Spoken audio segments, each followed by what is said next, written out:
And we're back for another episode of Applied History. I'm your host, Matt Blanchette, here with Matt Diana. Hi, Matt. Hi, Matt. Thanks for being with us. So, Matt, we're here in Boxford. It's a beautiful day. Can you tell us a little bit about this particular project? Where are we standing? What did they hire you for? And kind of where are you at in the process?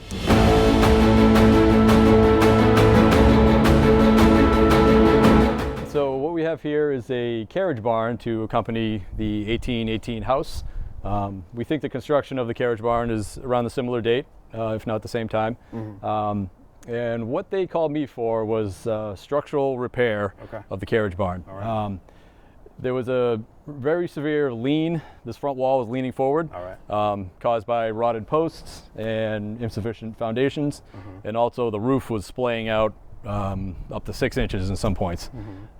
So neglect on the roof, neglect on the foundation and sills caused a lot of rot. So we came in to do some structural repair.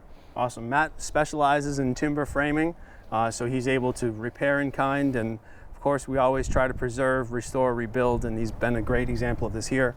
Let's go take a look at some of the work you've done already. Yeah, let's go.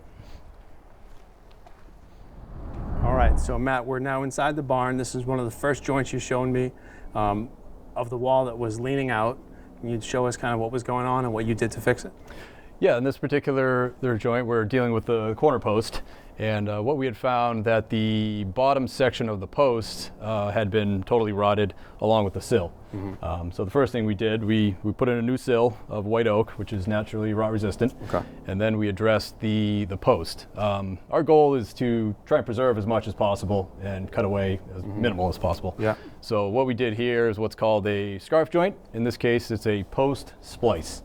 And that's joining two pieces of wood end to end. Very interesting. You can see where we have this. So you kept as much of the wood as you could. We did. You kind of have to take it back to sound material, splice in your new material, and fasten it together. So what were you using to hold this up while you were sliding in the new piece? Yep. So we rig it up with, we have some steel plates we anchor to the building, and then we use a 20-ton hydraulic jack on a 6x6 post, and that lifts the building up. And then while it's floating. That's why you hire professional folks. Awesome. Let's go see what else you did in this barn. Of course. All right, cool. All right, awesome. And as some of you may know, I was a mason in a former life, so we had to just add a bonus clip here. What is this beautiful structure behind us? What was it used for, and what did Matt Diana help with the restoration? Yep, so what you're looking at here is a brick wall. It's a new brick wall used with salvage brick and lime mortar. And what this is the front wall of a brick arch vault that goes about 80 feet into the hill. It's pretty impressive. We think it was probably for apple storage, root cellar kind of thing. And so what had happened, the building had started leaning forward and pulled the foundation wall along with the old brick wall with it. You can kind of see the stone is still leaning a little bit. But we pulled the building back, put in a new sill, and we subcontracted the masonry to build a new wall using the old brick and lime mortar. Awesome. And this is a huge part of what we do in terms of having a great network of, if you need to pull in a mason or another contractor, guys like Matt have that at their disposal. And I just loved it. I was just attracted to the mixed masonry, the 1725-ish brick, and of course the lime mortar. So I had to put this in the clip. Yeah, that's all. I thought it was cool. Let's see what else we got. All right, so here we are in the top of the barn. I learned two new terms today, which I'm very excited about. These are scissor trusses and steel gussets that were put into the, what do you call not the purlin, but the... we call them a cord. A cord. Okay, so what's a scissor truss and what's a gusset? Yep. So we put in these scissor trusses, and as I mentioned before, the roof had splayed out up to 6 inches in some points. So we pulled it back in, and we needed something to hold it together. Originally, there were collar ties, probably right above our heads. Those were taken out years ago.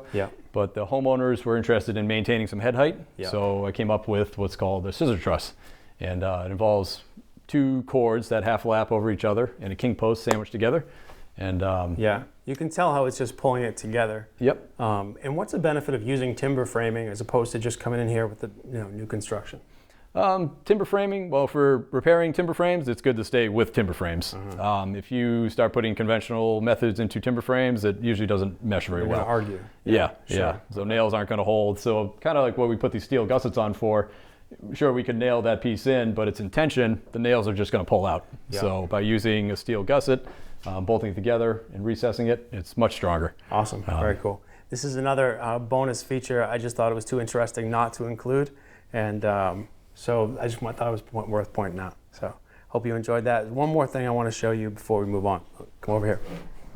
Okay, so on this post here, we actually have two different styles of jointing that Matt Diana was able to use. We have the mortise and tenon, and we also have a dovetail joint, which is how he was able to restore the face of the building. Is there anything else you can tell us about like how you used this particular procedure here? Yep. So typically a brace is a true mortise and tenon, meaning there's a hole and then there's a tenon that inserts. Most braces are used in compression. In this case, since the wall wants to bow out from the roof, it's in tension. So we adapted the brace by using a dovetail, which a dovetail joint is great in tension. It works on the theory if you pulled on it, it would resist. Okay. And so it's almost locked in two different ways. Exactly. Okay. Yep. Awesome. So it's a combination of mortise and tenon and dovetail. Nice. So that's a great example. I'm sure we have some footage we can cut to show like the specifics of it. It's beautiful handiwork, and it's great stuff. I'm looking forward to learning how to teach the guys at home. Thanks, Matt. Of course. All right, let's move on. So Matt, we've covered explicitly the mortise and tenon, the dovetail joint, and the third joint we'll be teaching people in this episode is the scarf joint. So tell us a little bit about how the scarf joint is different than the dovetail joint, and we have an example right here. Yep. So scarf joint, similar to the post joint downstairs, is joining a timber end to end.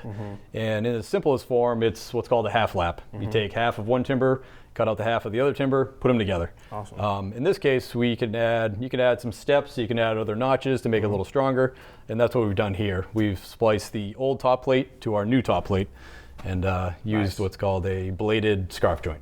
Excellent. Held together This is with when pegs. you're doing end to end. Mortising is a little bit of a different angle, and that's not necessarily a butting. So Matt, thanks for giving us an overview of the three types of joints we're going to be learning. And next up, we're going to look at the tools that you've used to affect all these joints. So I'm looking forward to learning about that. And then we'll be learning how to actually make the joints yourself. So stay tuned.